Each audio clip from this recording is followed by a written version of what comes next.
I would like to invite now Pooja N to welcome the gathering.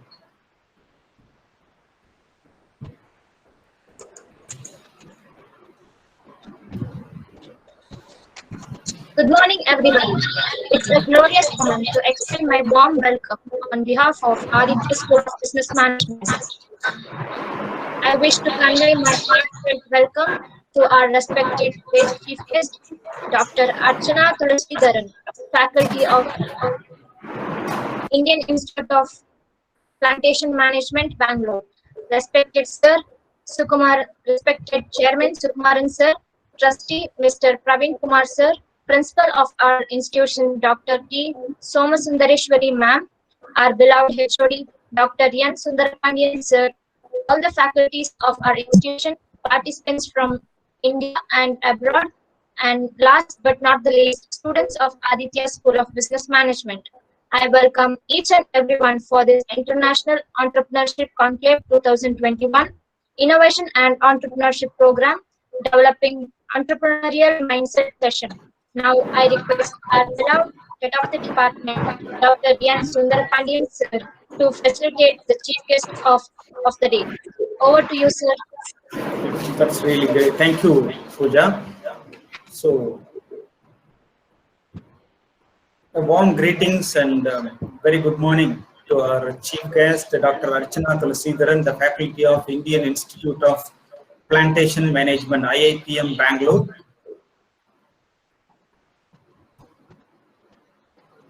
Before we get into introducing the chief guest, I would like to just give some insights about the 3 days international conclave we had in the past 3 days from 7th, 8th and 9th. We conducted with the chief guest who inaugurated was Dr. Ariwalan from Malaysia. He was the master coach and NLP certified trainer from United States of America. And he has inaugurated and addressed the people, addressed the gathering on developing entrepreneurial mindset. After that, we had Krishna Prasad NP, the marketing head of branding. What we have that institution name, International Media and Information Technology Park, Kerala. And we had Ms. Jasna spoke about the process of getting business plan from Accenture, HR of Accenture. And we had, I have handled a session on how to make a successful, creating a successful and impressive business proposals. We had all these sessions in the past 3 days. And today, after all this, and we are coming to an end, and any end is not going to be a real end, it's a new beginning, always we know. I think we have the person who wants to start that new beginning for all of you, especially the budding entrepreneurs of our institution and people from abroad as well and all over the places who have joined to participate. And we are very sure you have taken some insights from this 3 days international conclave, entrepreneurial conclave. And we have an eminent person who has usually used to be the resource person and coordinates and organizes a lot of programs around India. And Madam Archana Tulasidaran, who has joined, and it's really a great honor for all of us. And before we get into that, again, I would like to thank our chairman, respected Sukumaran sir, and the managing trustee and the principal of our institution and all the stakeholders who made this great event a great grand success. And I would like to just introduce the chief guest with a few words in nutshell, and that's our chief guest today is Dr. Archana Tulasidaran, again the faculty of Indian Institute of Plantation Management, the renowned institute which is located in Bangalore. She has more than a decade, around 15 plus years of industry, academic and research experience, and she has her graduation in psychology and also her master's and philosophy and PhD into the management side, especially into organization behavior and human resource management. And she has great passion towards her agri and plantation, and she has done a lot of research and completed her research and doing a lot of research and submitted papers and presented papers and articles in more than 30 international journals around, right? And she has a passion towards psychology and working of well-being and gender diversity and conducted training programs on motivation, leadership especially. I happened to attend like a week program on leadership excellence that was really great. And she was also a resource person. She was really delivered a great address onto that, and a lot of insights were given to all of us. That was a great session. And she is also, as something, this entrepreneurial program last 3 days, we are so close to that NLP, and it was inaugurated by a US certified personality, Dr. Arivalan. And also, Madam is having a passion towards the neuro-linguistic program, NLP, and training analytics, analysis, motivation, and behavior science, and so on. She has associated with the plantation units in India, especially, plantation and all the herbs scheme. Herbs means it comes, Kerala comes to our mind, especially that, that valley of Munnar, the Kannan, Devanti, and all those located, spices, cardamom, coffee, and lot of other palm plantations, and range of mountain landscape projects which is located in Munnar. Madam has done a lot of research and evaluation, and she is also the part of Spices Board of India. And with that small short note, I would like to welcome our chief guest of the day, Dr. Archana Tulasidaran, IIPMB Bangalore. Madam, it's a great honor, and thank you very much for accepting our invitation and joining for this valedictory function. And without any further delay, I would leave it to you, the session, and thank you very much, ma'am. It's over to you now. Thank you, sir. Thank you so much. I hope I'm audible. Yes, ma'am, you are. I'll just make. Thank you for that. Thank you for that. Very sweet and big introduction.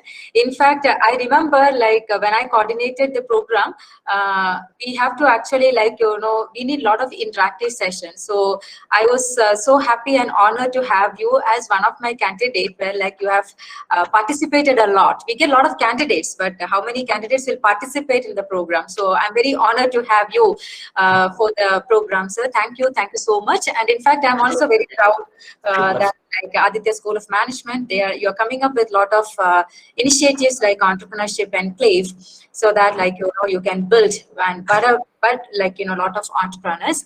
Now I have a PPT. I will try to share the PPT. Can you just give a few seconds, sir? So you can make yourself as presenter, ma'am. Yeah.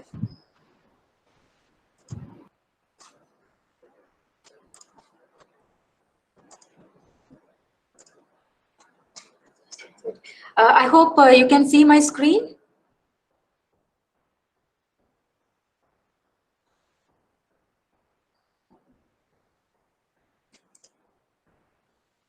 Sir, am I audible? Can you see my screen? Yes, ma'am, you are audible, and we can very much clear about the screen presentation. Yes. Okay, I thought since it is a virtual presentation, I thought I will go for a PPT because when it comes to virtual, we are moving into virtual. And in fact, I don't know how many of you are seeing me and how many of you are hearing me. That's why I thought of putting a PPT. So what do I speak? That was the first question I asked sir. So sir said this is an entrepreneurship and conclave, and you can speak something about entrepreneurship in agribusiness because that is what we are into, Indian Institute of Plantation Management, where I've been working with for the last couple of years. Now then I thought, okay, I will not just specify on entrepreneurship and agribusiness. I thought, okay, I will give you some snapshot about what exactly is entrepreneurship when it comes to India. I would put it some facts and figures. Then I'll take you a couple of examples. Then probably I will chip in what makes you a successful entrepreneur, and then I will give you some picture about the different schemes, because what I understood is people from different all over the country have attended this program. Maybe you have some hunch to become an entrepreneur. So we will give you some introduction to some of the schemes where you can apply for if you're going to become an entrepreneur. Let's also make it slightly participative, so that I hope the students can participate. If I ask a question, you will be able to participate. Yes, ma'am. This is a chance for them to get to know the schemes, as you are representing the Government of India Plantation Unit, right? So it's a really great opportunity for them They Yes, should be yes. getting along and talking to you, ma'am. Yes. Yes, okay. So when it comes to, some of the interesting figures, I was just going through some of the interesting figures. Yes, we have improved a lot in terms of ranking. For example, if you take our ranking in the last 5 years, we have improved almost 79 positions. So what is that? For example, let's take actually the 2020 report of the World Bank's ease of doing the business. Our country has jumped suddenly to the 63rd position among 190. So if you take this, as I mentioned, this is a very big improvement. Now let's come back to the Economic Survey 2020, and we are ranked third. That also is quite interesting as well as quite motivating. Now when it comes to this entrepreneurship, if we take our country in terms of the new firm creation, we have actually dramatically gone up since 2014. Now let me ask you a question. If you take the number of firms which is being created in 2018, can anybody give a big guess how many firms are created? How many new firms are created in the last couple of years? Any guess? Wild guess? You can put in chat box also, no problem. Yeah, students.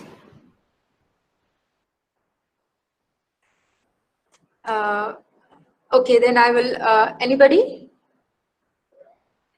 So if you take the formal sector, especially the formal sector, as I mentioned, the new firms are actually created, and that number is gone up. If you take growth from 2014 to 18, almost 12% growth is there when it comes to new firm creation. Now let's take actually the firms created in 2014. If you take the firms created in 2014, it was 70,000. Okay, when it comes to 2018, if you see, there are almost 124,000 new firms are created. So which really shows the entrepreneurial spirit in our country, in the youth. Now let's see the graph. I hope all of you can see the graph, the trend. So if you take the year 2006, we were actually in terms of new firms, yeah, we were, but around 45,000. But when it comes to 2018, what a shoot up it is. So this clearly shows the mindset of our country, mindset of the youth. Now, if you take growth in terms of new firms, especially the regions, anybody can share with me which region has the highest in terms of the new firms creation? Anybody? Okay, the south or north or Yeah, is it in India, any state you can guess. If you take a country, which direction? If you take a country, which part of our country has maximum in terms of the new firms creation? Yeah. Okay, don't worry, don't get actually stressed. I will just come back. You just see if you see this figure, something which is quite interesting is, did you see an orange line there?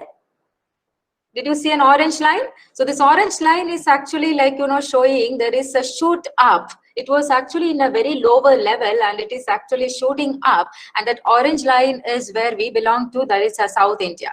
But obviously when it comes to the North India, yes, they are a little ahead of us. And let's come back to the West.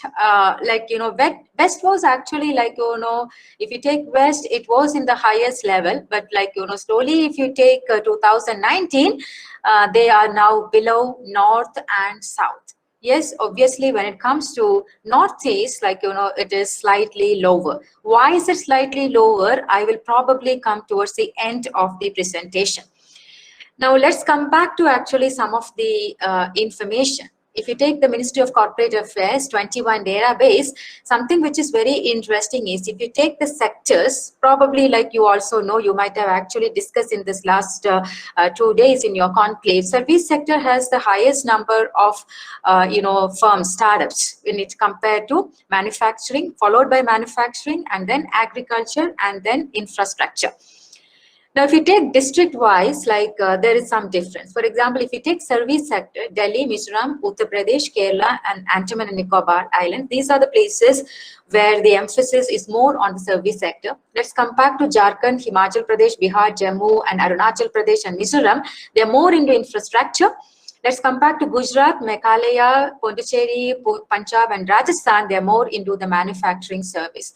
So if you take like, if you take the different sectors, it is spread across the country. Now, if you take like, the benefit. So the question like, probably I would like to ask to the students, if you can give some points. Why? What is the benefit India as a nation will get if we promote entrepreneurship? Got any idea like, what is the benefit we'll get if we promote entrepreneurship? I'm not sure like, whether you're giving a chat message because I cannot see a chat message. What do you think? Like, what would be the creation? Yes, sorry? More job creation. Very good. There is more job creation. Absolutely correct. May I know your name? Ma'am, my name is Akshay. Yeah, Akshay, very good. Obviously, like, job creation. Yes. Then anything else? What are the other benefits that you will get if the country emphasize on more of entrepreneurship? Any other points other than Akshay's point? Akshay is absolutely correct. You will get a lot of employment opportunity. From your point, it is correct. So let me take from an economic point of view. So if you take an economic point of view, when there is a 10% increase in the registration of the new firms, okay, in each district, I'm talking about one district. Let's start from a lower pyramid, a district. What is the benefit the district is getting economically? There is a 1.8% increase in the gross district development product.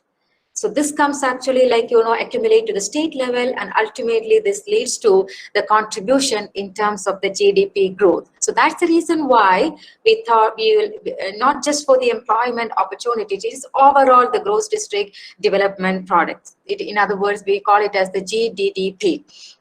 So these are the reasons why we go for basically an entrepreneurship. Now, before moving into the concept of entrepreneurship, it was not much new if you take our country. Let's come back to Charaka Samhita. Have you heard about Charaka Samhita? Charaka Samhita is a traditional Sanskrit, it's a traditional Sanskrit contribution, okay, from our country. And what is it all about? It is all about Ayurveda. So that shows like, we as a country, this is not something new. We are coming up with a startup, a new product or a new process. If you take over years, if you take, the ancient India, we have been actually known for an incubator of inhibitions. One is like Ayurveda through Charaka Samhita. Now let me talk about the digital world. If you take the digital world, what is basically like, the foundation of a digital world? Binary system, right? Now, what is binary system? What is the foundation of a binary system? Zero. Now, what is actually zero? How zero is important for our country? How zero is important for our country? Go back to our Aryabhatta, okay, his work, his contribution, and that has come in the form of the zero. So we are basically like, an incubator for years. Now let's come back to management. We are all discussing management, planning, organizing, staffing, leading, controlling. What is that? You go back to Arthashastra by Kautilya. That is actually like exactly like, that from we have actually taken the management from basically the principles of Arthashastra. So that's what we were trying to say. If you take ancient India's expertise, in innovation, in all the fields, we were contributing. So let's come back to let's come back to 2020. Let's come back to 2020. All of us drink tea, right? Let's come back to 2020. All of us drink tea. So I will just give some examples of tea. Have you heard about Chai Point? Have you heard about Chai Point? Anybody? Now I know one name, so I can call Akshay. You have heard about Chai Point? No, ma'am. Okay, so I will just introduce you to a very small business, Chai Point. Now, if you take chai, I don't know, young generation, how many cups of chai, you will take. I'm not very sure about the same, but at the same time, let's come back to the statistics. If you come back to the statistics, if you take per capita chai consumption, it is 85 grams. We take an average Indian, that's what we say, average Indian take minimum 2 cups of tea, correct? Morning 1 cup and evening we will take 1 cup.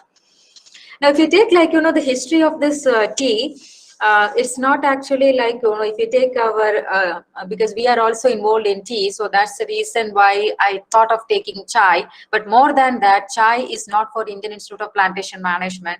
It is basically for the entire country. If you take like, from 750 BC onwards, we are talking about tea. Correct, we are talking about tea. And let's come back to the British rule. British rule, in fact, has helped us like, to establish the tea plantations, and probably like, that has actually brought, like, it becomes quite very popular. But if you ask the youth, we are not familiar with like, chai cafe, right? We are all familiar with what cafe? Coffee cafe, right? If you take coffee cafe, if you take our country, there are more than 3,000, outlets, including the famous Cafe Coffee Day, Starbucks, Barista, etc. But when it comes to chai, we don't have much outlets. I'm not talking about 2020. I'm talking about, let's go back. I'm taking you to 2008 and 9. We didn't have much chai cafe. At the same time, if you take the coffee consumption, the per capita is only 9 grams. But when it comes to chai, the per capita is 85 grams, which I did not find it out. Akshay did not find it out. Nobody found out. Chai Point has identified that. Okay, Chai Point has basically like, identified that. So that's the reason why they decided that why can't we have a chai cafe? Why can't we have a chai cafe? Because chai is actually like, consumed 9 times more than coffee, and there are no big players in this segment. Now, if you take our country, so you will be asking, hey, chai cafe is not there. Chai cafe is not there. There are a lot of chai shops. Tea shops are there. Tea shops are there, but not tea cafes. And now what is the prime focus of a tea shop? Like, there is no prime focus. They will sell a lot of probably like, a lot of other things, like, and in that one component would be like a tea. And if you take most of the tea shops, like, it's not much hygiene. There's no ambience, okay? And they will also sometimes add artificial flavors and like, the powdered milk and all those things. So we were not getting a cafe. We were not getting an ambience, like, to have a tea. And we are not getting a freshly made chai. So this actually like, ended up in the creation of a chai bar, a chai point, okay, or it's called like, a chai cafe. Now, actually, you did not hear it because like, it's not much popular in Coimbatore, because like, they have actually like, they were focusing more on South India, but like, more on Bangalore and, like in other places. Now, what did they do is, they started in 2010, they started this chai point. Not they, I would say like, the founder is Amolik Singh. He started Chai Point with basically like, some of the pillars. For example, they identified some of the pillars like customer sales, because cafes usually want, like customer relation management, the quality of the chai, the customer services, cleanliness, ethics and environment. All this were actually the major like, pillars, and they have come up with a concept called chai bar, or in other words, like, a chai cafe. Now, once they started it in 2010, after that, the concept of chai bar or chai point has actually evolved. I hope you are getting what I'm trying to say. So what exactly like, you learned from Amolik Singh? Can anybody tell? What exactly you learned from Amolik Singh? He's a founder and CEO of Chai Point. What did you learn from him? Anybody? What did you learn from him? He has one small, thought. What is that small thought? India runs on chai, which nobody could actually explore. A very small concept called chai. Okay, and India runs on chai, and basically like, nobody explored. So this you keep it in your mind, and then probably we will come back what exactly like, an entrepreneur should do.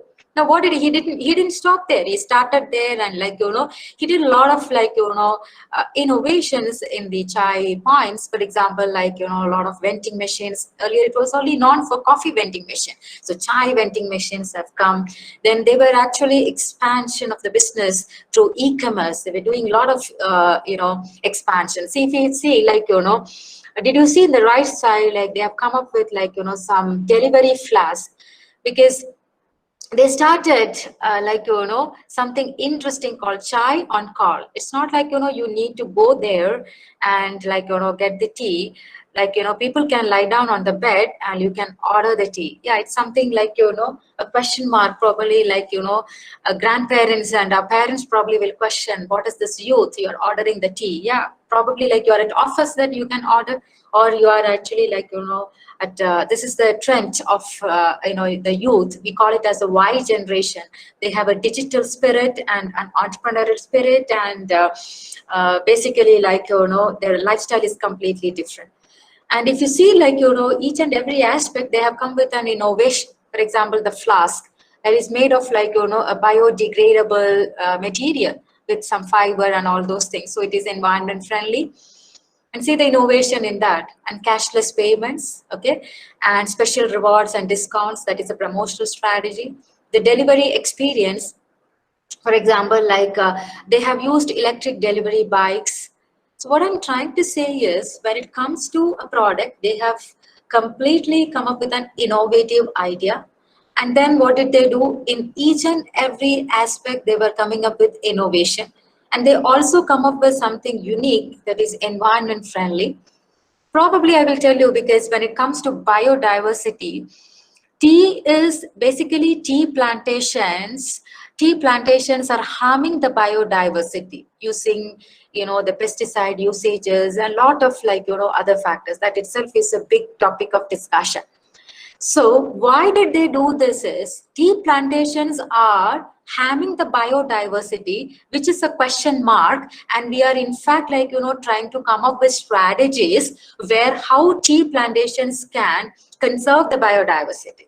So that discussion is going on. In fact, like, you know, we are all doing research on the same, and like, you know, we are coming up with lot of, you know, strategies. Meanwhile, these people, they are not tea plantations, but they are into tea. They're selling tea. So that's the reason why they are coming up with like, you know, they are coming up with something which actually conserve the biodiversity. So ladies and gentlemen, what I'm trying to say is, see how the thought process is going on. They're covering like, you know, not just the innovation part of it. They're actually taking all, they're converting all the threats into an opportunity. So biodiversity is a threat from the tea plantation, which they have actually converted into an opportunity where like, you know, they have used the biodegradable flask and all those things. Like, you know, basically they're proving that like, you know, they are conserving the biodiversity. Not only that, if you take the whole process, like they have basically done a lot of like, you know, expansion through their e-commerce. They have a lot of blogs, like, you know, through Twitter, through social media and all, like, you know, they have a lot of actually like, you know, access, because like today, like we need the social media marketing also. So they have focused on the social media marketing. And if you take like, you know, the social media reports, we can see like, you know, how Chai Point is actually like, you know, the different social activities of Chai Point in Twitter, in Facebook, in Google, YouTube, Instagram. So this is the promotional strategy. So let me come back from the innovative idea to the environment friendly, through the promotional strategies. Also, they have come up with, you know, completely more emphasis on the social media marketing. And finally, like, you know, they also got a mobile app, you know, Android, where you can actually order all this chai, which I have again, like, you know, told in the previous, you know, slide. You can actually like, you know, order your favorite chai in 4 different ways. One is through online, one is through the app. Then there is a call at the toll-free number is there, and you can also order via Facebook. If you see the right side, I've shown you like, you know, how the delivery boys are using the electric you know, scooters to electric scooters, again, like, you know, environment friendly. So again, like, you know, related to biodiversity, etc., etc. So this is how, like, you know, they have marketed the product. Now, if you take like, the road move, if you take like, the route map of Chai Point from 2009 to 2016, this is the journey. It started actually with an idea. Okay, the idea surfaces in 2009, but the point is not that. The point is the idea should meet the reality. And 2010, in 1 year time, they started the first store in Bangalore. So this is where actually like, something which you have to learn from Amolik Singh. And like, then you see 2011, okay, from one Chai Point in 2010, and in 2011, it got actually jumped up to 10 different Chai Points. And finally, like, they started actually like, if you take 2011, almost 1 million chai glass was actually sold. And how did they do that? That's what I was trying to tell about the promotional strategies, the intensive social media promotional strategies. So if you take like, then move to 2012 onwards, they started actually moving more into like, the digital part. Okay, they started opening in New Delhi. I will tell like, why exactly like they started moving into the north part of it. Let's hold for some time. I'll explain to you. Then they started actually like, moving into a series of like innovations through like, this on-call website, mobile apps. 2015, if you take like, again, they started investing through a lot of investment is also quite important. So they were actually getting funds from a lot of sources. Like, for example, you might have discussed in all this 2 days, like, through different sources, like funding, like venture capital, you can go for angel investment, you can go for launch, you can go for like, crowdsourcing, you can go for serial. In fact, like, if you take basically Chai Point, they were emphasizing on the series funding. I hope all of you know series funding, like, in each and every point, you need to actually invest, so you need to arrange fund. So it's not like, just in the initial stages you're getting, you need to do that in all the stages.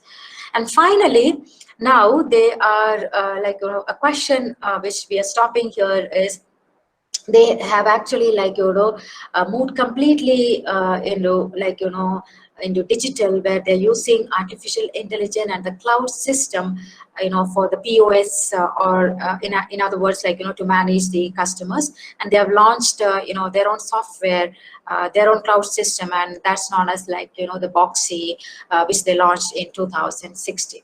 So this is the journey of, Chai Point. Now, if you take like, the as I mentioned, it's not just like that. They have done, they have just arranged the capital from themselves. They have arranged the capital from a lot of people, a lot of investors were there.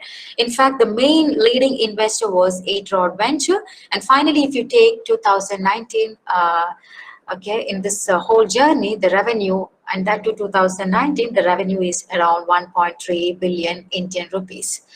In fact, like, 40% of this revenue comes from in-store sales, and the remaining comes from that's also very interesting. 60% comes from delivery. That means people are ordering tea. See, when they introduce like, when they introduce the apps, when they introduce the website, when they introduce social media for and giving an opportunity for the people to order, probably it's a question mark. Is it like we order tea?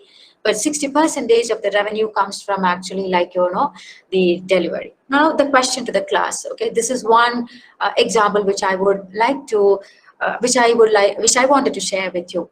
Now, can anybody tell, like, from this small entrepreneur, what is your learning? Who is an entrepreneur? What actually, like, you launched from the small snapshot of Chai Point? Anybody? What did you learn from this small snapshot of Chai Point? Anybody?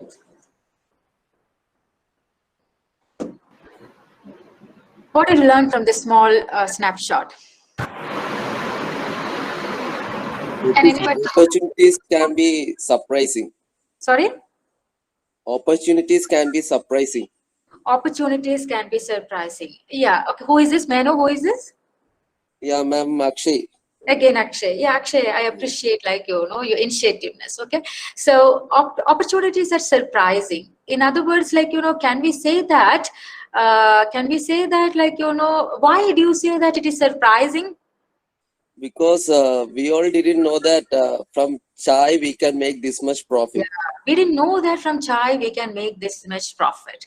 In other words, like, is it surprising, or like, is it like, exploring? It's something like, you explore something which others cannot explore, or which others could not explore, right? You understand? We never thought of, we are thinking about, like, starting a startup, okay, with the technology, with the food processing, with, like, with a lot of other things. But we never thought that the simple chai, which we actually get every morning and every evening, we could make business like this. So who is an entrepreneur? He is somebody who actually explores something different. Okay, something completely different. Am I getting the point? Yes, ma'am. The point? Okay, now I will take you to a next story. So we are learned, like, somebody who has actually explored something completely different. Now I'll take you to the next, again, chai business. We'll actually discuss chai only. Okay, again, another chai business. It is called Chayos. Okay, we cannot actually leave the word chai itself. And this is started in the year 2012, 2 years after Chai Point has started. And if you take, like, this great team, okay, we can see the founders there. So if you take, like, this great team, they started after 2 years. So let me come back to Akshay or somebody from the class. So can we say that, like, we should always start something completely unique? Is it like that? Is it like that? Okay, I'll come back probably. So it's not like, completely, everyone cannot actually we cannot say, like, we have to discover something. Okay, we cannot say we have to always discover something. If you discover something, yeah, perfect. Now let me come back to the story of Chayos, what Chayos has done. This was actually, like, started in 2012. Again, like, they got some idea from Chai Point. So they replicated the idea of Chai Point. But I will explain to you, like, how they have done it uniquely. They have focused on North India. Now, Chai Point is in South India. So they know that, like, there will be a market in North India. Immediately they move to North India. Now, let me come back. In my previous slide, I showed you that Chai Point in 2012, they started in Delhi. Why? They understood that Chayos is actually capturing the market in North India. So they understood that there is a market which is not utilized by Chai Point, which was explored by Chayos. Okay, so they also want to venture into that. Did you see, like, how an entrepreneur established, like, how they are like, moving into the details. They have to actually, like, be very, very spontaneous, and they have to be very, very intuitive. Now let's come back to Chayos. What they have done is, so one USP they have developed is they will focus on north part. The second thing which they have done is something unique. They have actually, like, IoT, I hope all of you know, Internet of Things, enable chai robots. In fact, they did not they did not actually bring the chai robots in all their stores, but they actually started with, like, almost 2-3 stores, and they call this a chai monks. Have you heard about this? A chai robot which is known as chai monks. Now, what is a chai monk? What he will do? What he or she will do? What chai monk will do? Chai monk basically, like, starting from, like, taking an order and making a tea with less human intervention. That is a concept of this. Now, because of this, what happened is they could come up with 80,000 different flavors of tea. In the sense, like, hard tea, strong tea, there are different flavors. We don't know. Sometimes accidentally we come up with different flavors. So when Chai Point was focusing only on core areas, for example, Chai Point had only 4 to 5 core flavors. Then Chayos have come up with 80,000 flavors, 80,000, ladies and gentlemen. And how did they do? A human hand cannot do. I cannot do that. So that's actually with the chai robots. So the point here is, if you take they just started the journey in 2012, and in 2019 they have come up with almost 718 million Indian rupees as a revenue. So they are nearing to Chai Point. The other one is 1.3 billion. So what exactly is the difference or uniqueness with Chaayos has come as they have moved completely into the technology part. They have also focused on the north part, and finally, when it comes to Chai Point, they have one advantage. In terms of revenue, who is more? Chai Point is more. Okay, but in terms of cost, in terms of expenses, Chaayos is because of this less humor intervention, they are reducing their cost. In fact, if they can reduce their cost much better than Chai Point, probably we don't know, they may, if you reduce the cost, what happens? Then naturally, the profits will show up. So what we are trying to say is two classic example, a simple chai. One has created a revolution by coming up with a novel idea and generated billions. Another one, same replicated idea, but they innovated with something which we never thought about, a robot making a chai. So this is actually this is how Chaayos has actually brought a USP. So let's come back again, Akshay, or somebody can actually contribute. So what did you learn from Chaayos? What did you learn from Chaayos? I'm sorry, because only Akshay is there. And what did you learn from Chaayos? In cost leadership, ma'am. Yeah. So again, somewhere you have to come up with something unique, correct? So they have not come up with a novel idea, but what did they do? They replicated the idea. There they have actually done something unique. For example, they have gone for a cost strategy, and for that they have actually adapted technology, and they innovated something called Chai Monk, which is actually completely new. So ladies and gentlemen, what we are trying to say is, if you take, now let me tell you something about the concept of entrepreneurship. If you take this these two case studies, we understood that the idea. So Chai Point is the inventor, he's the originator of the concept or the product called Chai Point or the Chai Cafe. And he did not actually, in 2009, he got the idea, 2010, he did it. That's called an opportunity spotter. And if you take in many cases, people will stop with the idea. So we are not known as an entrepreneur, we are known as an idea-preneur, because we have ideas, we don't actually implement the idea. So if you have to implement the idea, then only we are moving to the next stage of entrepreneurship. We call it as an opportunity spotter. Now, you need to actually match your idea with the opportunity, because we need to say whether our idea has an opportunity in the market. Yes, in this case, we know that chai is actually something which we take 9 times more than coffee. So we understood there is an opportunity for the market. And once you do that, the project champion, he makes things happen. 2010, he started Chai Point. So this is how, this is the process of entrepreneurship. He has to assume the risk and, he had to basically, take the rewards. So let's come back to Chaayos. Chaayos also got an idea. What's that idea? The Chai Monk, as well as how we can implement, how we can actually reduce the cost. That's also an idea. And he has actually implemented that. In fact, he has identified, he has actually he got he's an opportunity spotter. What is that? Because today, if you take India, we are moving into a digital India. That's the reason why his idea could match with the opportunity. And finally, he implemented that. So basically, this is the concept of entrepreneurship. And this I'm not actually finding out, probably these are different characteristics of entrepreneurs you might have actually discussed. And if you take a entrepreneurship, firm, with the birth stage is there, a breakthrough and a maturity stage. So you establish a firm, that's the birth stage. Then in breakthrough stage also, you have to work on finances.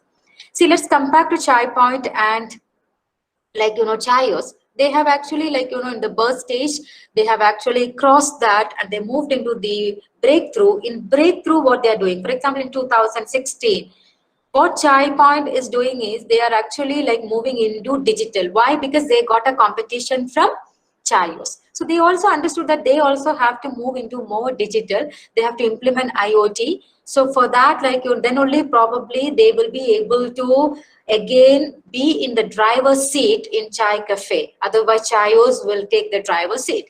So for that, they are also now Chai Point is also moving into digital. Okay, where like a lot of strategists and experts are discussing whether they should focus on digitalization or they should focus on their core area. But Chai Point decided to like, move into IoT. They're not moving into robots and all, but still like, they started coming up with a lot of AI, artificial intelligence and cloud technology where like, they can, which they can implement in the logistics part of like, in the customer relation management. So how do we do that? Like, they have to get more, investment. They have to get more funding. And that actually is in the breakthrough stage. And finally, like, moving to the maturity stage, probably like you may have to manage the success. So this is basically the journey. Now, there are different type of entrepreneurs, like, an early starter is there, an experienced one, a mature one. So let's come back to Chai Point. If you take Amolik, he's an early starter. He was not actually from after graduation from Harvard, he moved into basically an early starter. Or it can be some socio-cultural variables that the first generation, most of the startups are first generation entrepreneurs or business families, minority, women, rural. Or it can be based on the entrepreneurial activity, a very novel activity. For example, like, let's come back to Chai Point, who is basically like, come up with absolutely like a novel actuary. So these are different type of entrepreneurs, and like, I thought like, I will come to that. I'll also give an example for that. Now let's come back to the process. So the first and foremost thing is like you are identifying and evaluating an opportunity like Chai Point and Chayos. You develop the business plan, you find out the resources, implement it. But the point is the time lapse between the idea and implementation. So they took 1 year. Basically, that is it also depends upon the type of the business. So like, the shorter the time lapse, like, you are into the field. Otherwise, you stop there as an idea prana. Now, if you take India, these are the different opportunities. Okay, if you take India, these are the different opportunities where you can actually get into it. But before moving into it, like, that you have to find out a novel idea and you have to come up with, something new. But before moving into it, let me tell you, one of the major, block for Indian youth is many of these people are the first generation entrepreneurs. Like, if they have a family background, you get the capital. You have a capital support. You have a family support to start it. But if you take like, for example, Chai Point, he's a first generation entrepreneur. His family was not into entrepreneurship. Okay, he is a first generation entrepreneur. So for every first generation entrepreneur, one of the major block is a capital, money. Right, you have an idea, but you have to implement it. You need the resource. Okay, we can hire people. We can actually we can actually buy a land. We have to actually buy a all those things ke liye, like, you require money. So money is one. So I thought like I will include some aspects of the schemes. Let me come back like, for the funding part. Already you might have actually discussed, there are different type of funding like venture capital, you have the angel capital, you have the loan system, you have the crowdsourcing, you have the serial funding, etc., which I'm not moving into it. You probably might have already discussed.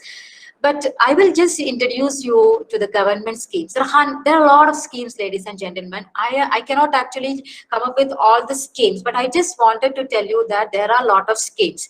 You please go to Startup India. You please go to the government portal, the Startup India portal.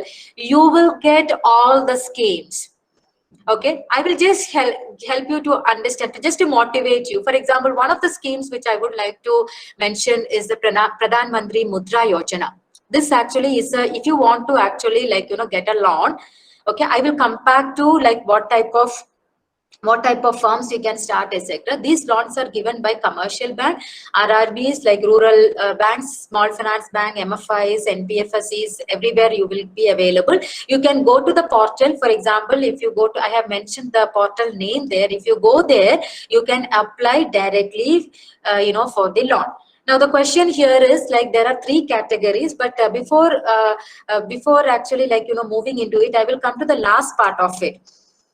This is a very small loan which you can apply for to start a small manufacturing unit, or you want to start a retail, or you want to start a wholesale, or you want to move into some artisan shop, etc., etc. This is not for please try to understand, this is basically non-corporate and non-farming. If you're starting a farming firm, or if you're starting a corporate firm, this is not applicable. This is only for small manufacturing, retailers, wholesalers, artisans. I thought I'll start with that. So there are 3 categories. One is Shishu, which is for a new business. Loans up to 50,000 can be available. Second one is a Kishore, that is for a mid-age business, you can go up to 5 lakhs.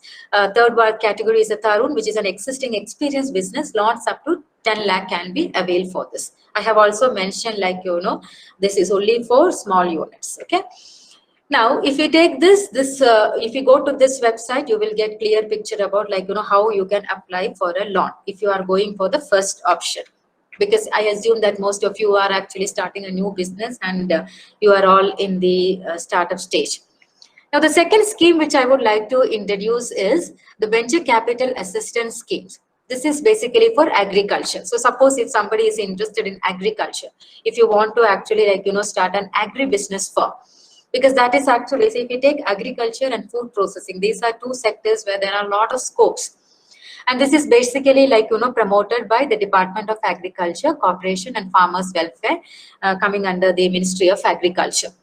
And as I mentioned here, there is a special category which is emerging, like an entrepreneur. There is something called agripreneur.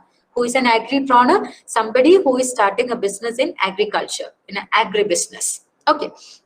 So this projects basically the schemes which is giving is an interest-free loans, and you will actually you please go to the Reserve Bank website. You will get a notification from there. They will issue the financial institution as well as the nationalized bank like SBI and its subsidiaries, and also other financial institutions like IDBI, SIDBI, NABARD, NCDIs. All these things actually will be notified by the Reserve Bank of India, and we can apply loan through all these notified financial institutions. Now, how do we do this? So first of all, I said this is only for agribusiness. So I am actually covering all the sectors. Okay. So if you move into agribusiness, you can go for this. And how much you can avail for? Approximately 20% of the promoter's equity. So they will calculate the equity. They will have actually, you may have to actually give lot of financial statements. They will do an evaluation, and based on that 26% of the promoter's equity, you can actually avail for this loan. Now, if you take this, my experience says you will be getting from somewhere around 50 lakhs, you can actually avail based on your equity. Now, a third scheme which I would like to introduce is a Stand Up India scheme. This is also facilitate bank loans between 10 lakh and 1 crore. But here one problem is there. This will be given only for scheduled caste or a scheduled tribe entrepreneur or a women entrepreneur. But you have again a scope. For example, if you are going for a group of or in other words, you're going for a non-individual enterprises. Only thing is that 51% of the shareholding should be controlled by an SC/ST person or a women entrepreneur. In that case, you can avail for this loan. And this is basically for manufacturing, service sector, as well as for trading sector. It covers almost all. And some amount is also big. Now, this you can apply through all the scheduled commercial banks. What you can do is you can directly approach the bank, or you can actually go to the portal, the Stand Up India portal. Please access that, you will be getting it. Or in each district, there is a lead district manager coming under the Stand Up India portal, coming under the Stand Up India scheme. So there you can approach them. So ideally, I would say that this digital world, you go to the portal, you will get all this link, in which branch you have to, you can approach, how you can approach, all those guidelines are mentioned there. Now, another fourth scheme which I would like to mention is somebody would be technology is basically a glamour quotient, industry now.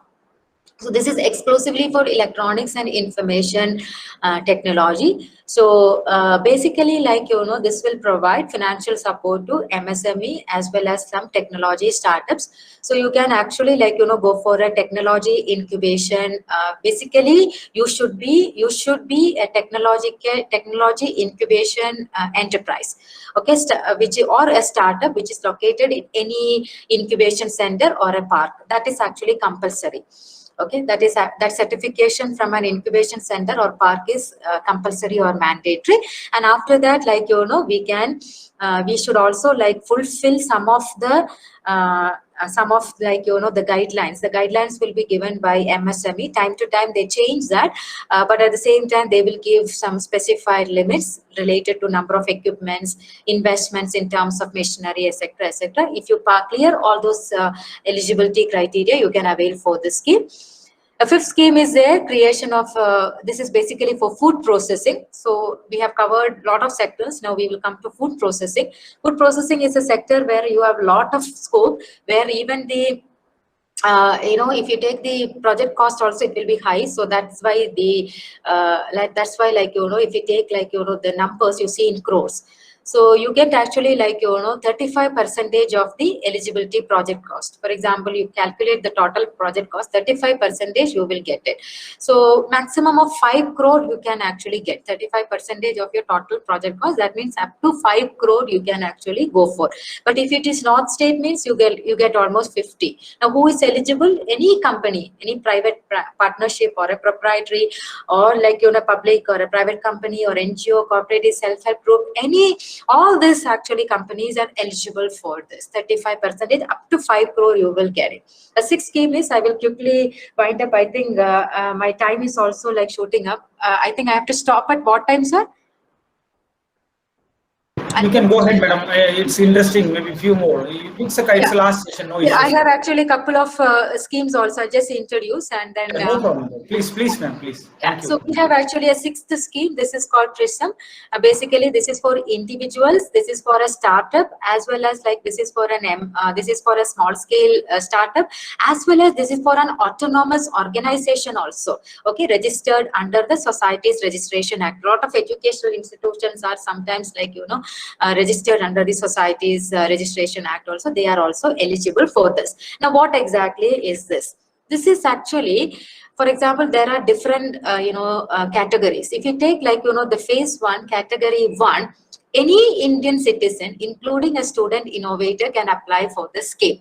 So if you have an innovative idea or a model or a concept, for example, like a chai point, then you can submit your proposal. Okay, you can go to the portal, you can apply there, you can submit the project proposal.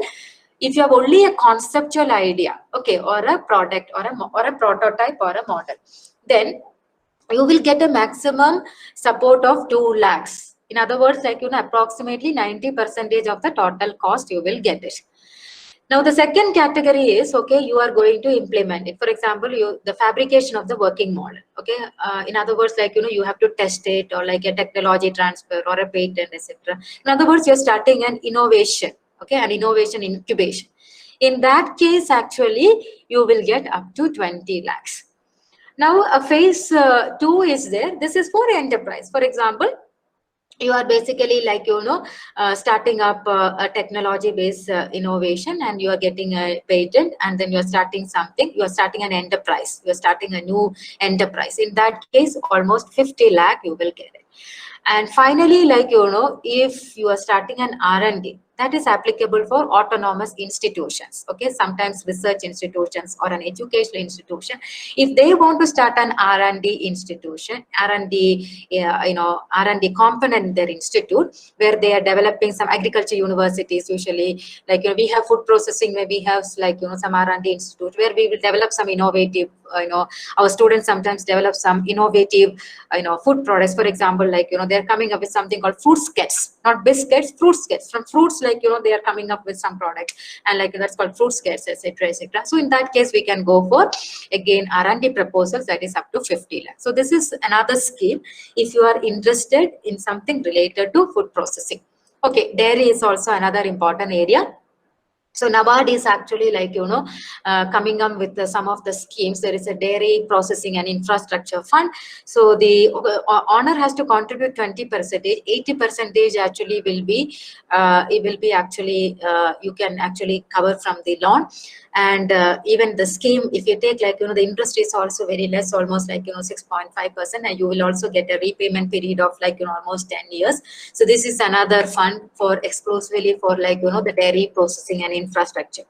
So these are some of the schemes like, which I thought I will just introduce. So I covered almost all the sectors. In other words, what I was trying to say is, you please go to Startup India portal, government portal. Lot of schemes are there. Many times what happened is we don't know about all those things.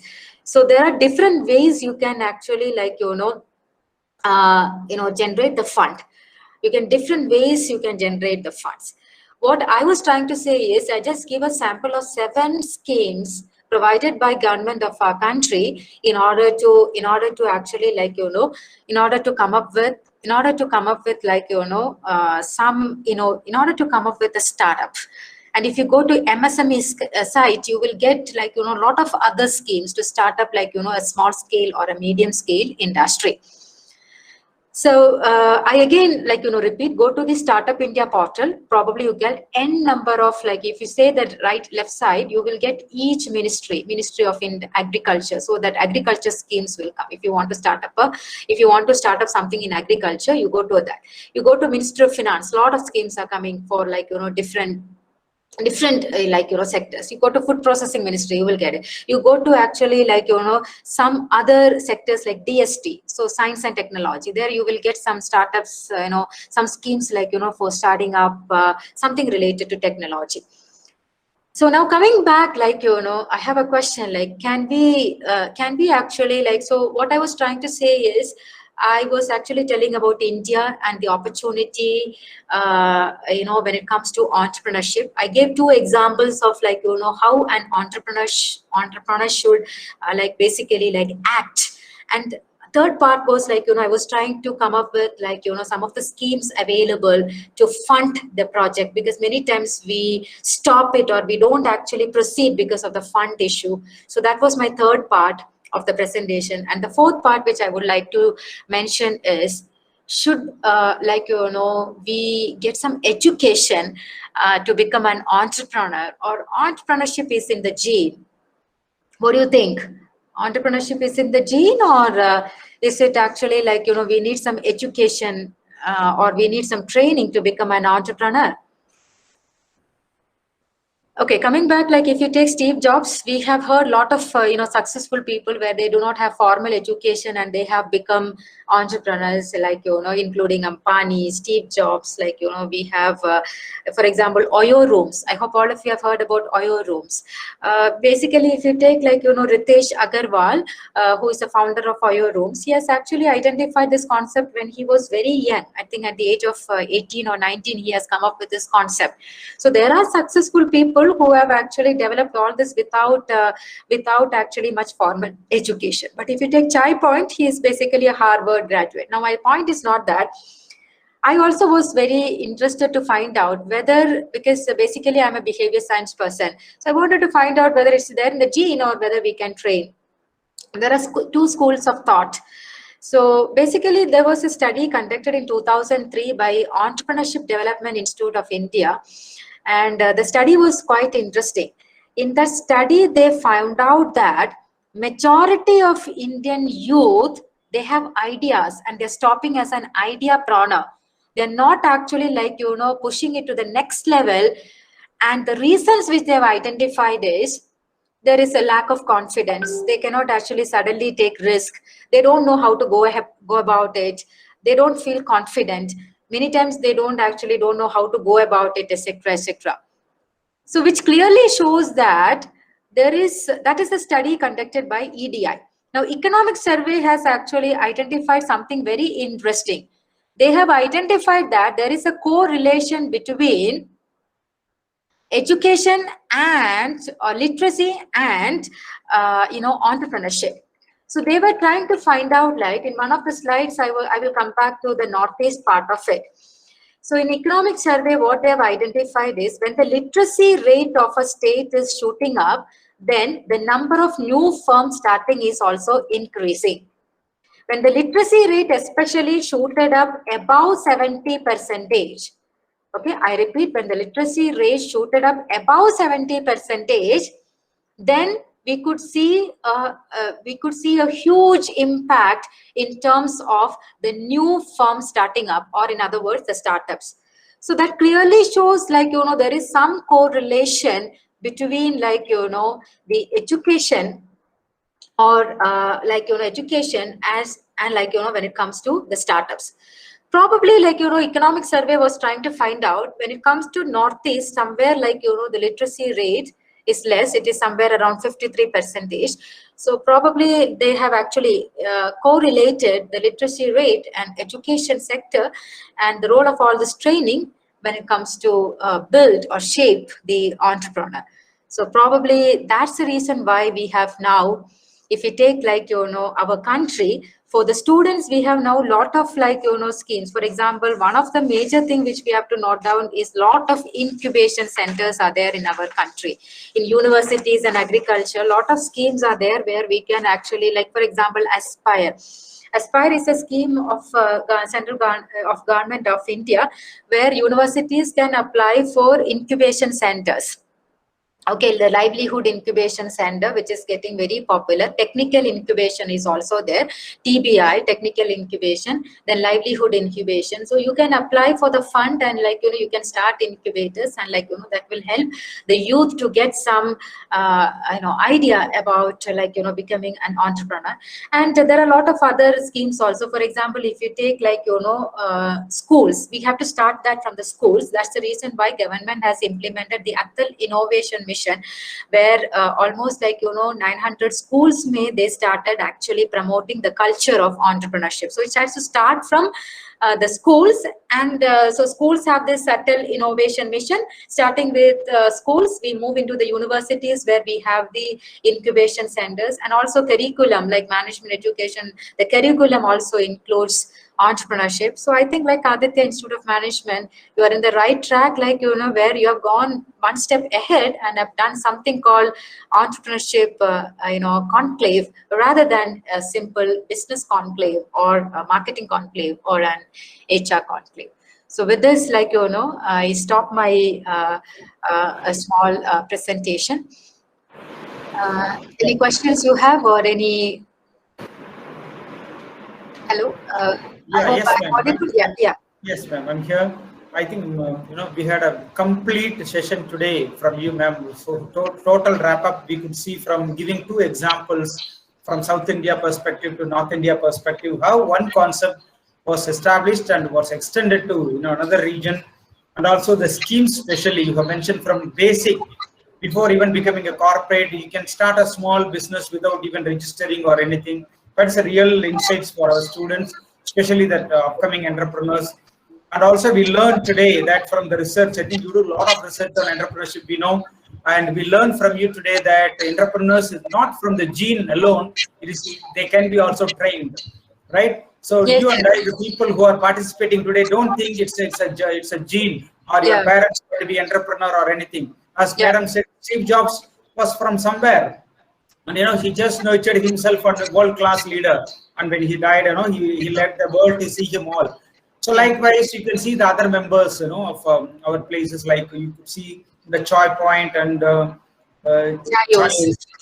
Chayos, like, right, all those things. Can you imagine 80,000 flavors in tea? We never imagined that, right? And today we could understand. That's a great thing. Madam, thank you so much for the insights, especially that last part of the schemes. Many of us and many of our students were thinking about how to go further to the financial aspect. I think India has brought up Startup India scheme. That web portal has given us a lot of ideas, and that was a real great insight for our students.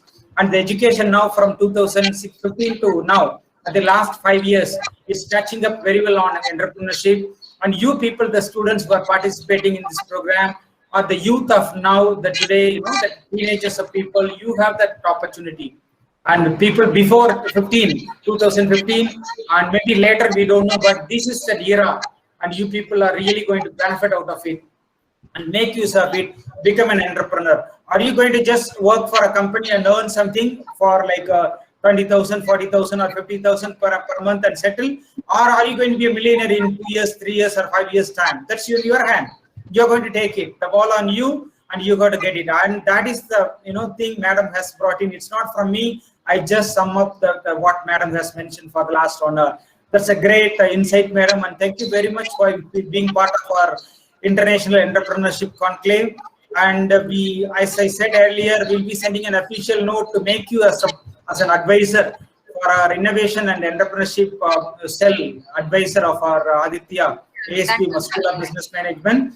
I'll be writing to you, Madam, and hopefully you'll be supporting us further from here. And thank you so much for all the time and effort and everything you put in, Madam. I think with a busy schedule, I think very hard time you are finding it last few weeks. I could see your busy schedule, but within that you have taken so much time for our students and for this conclave and spared your time.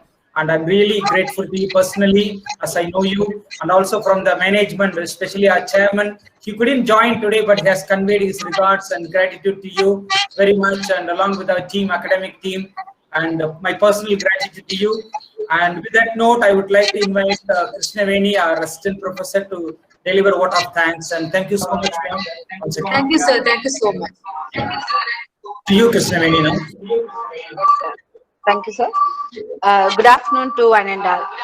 As all good things come to an end in life, so the program is too. On behalf of Aditya School of Business Management, I take this opportunity to propose vote of thanks to those who have directly and indirectly contributed to this program on International Entrepreneurship Conclave 2021, organized by our institute. We are thankful to our Honorable Chairman, Managing Trustee and Principal for their motivation and support. At the outset, I thank our chief guest and resource persons.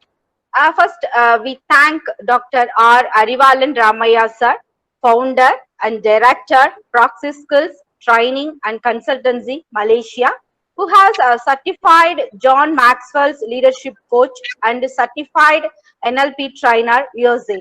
Thank you, sir.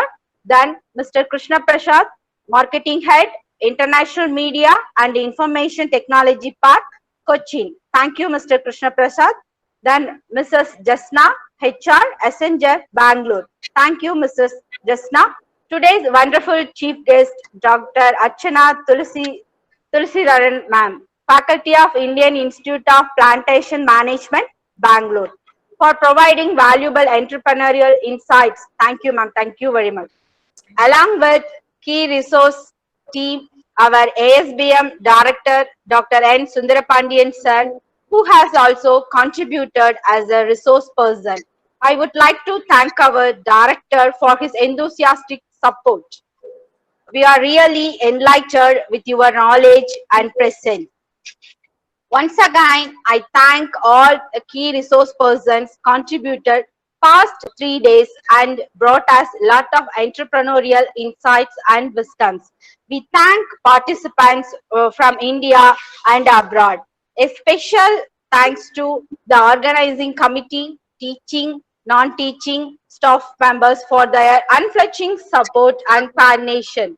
Our heartfelt thanks to our students for active participation, as we have been fortunate to have of the renowned identity from academic, industry and other areas. I'm sure that our college will continue to get significant provision from the diverse areas in the future. With these warm words and a kind message, we move to the end of this program. Thank you. Thank you, ma'am. Thank you so much. Thank you so much. Thank you, sir. Thank you, ma'am. Thank you so much. Thank you, everyone, for joining. Thank you. Thank you. So thank you so much. In fact, I'm very honored, sir. In fact, Thank you, ma'am. We are honored to have you, ma'am. We are honored to have you. I'm honored to address this gathering. So thanks, Akshay, and thanks the entire management team of Aditya Institute of Management for inviting me and giving me this opportunity to present. And we also would like to actually collaborate with your institution. And thanks a lot. Thanks a lot. Thanks, Akshay. Thank you. Yes, so it's our honor and pleasure to have you here, ma'am. Thank you so much. Thank you so much. And we'll continue to work with you too. Thank you. Thank you. Thank you.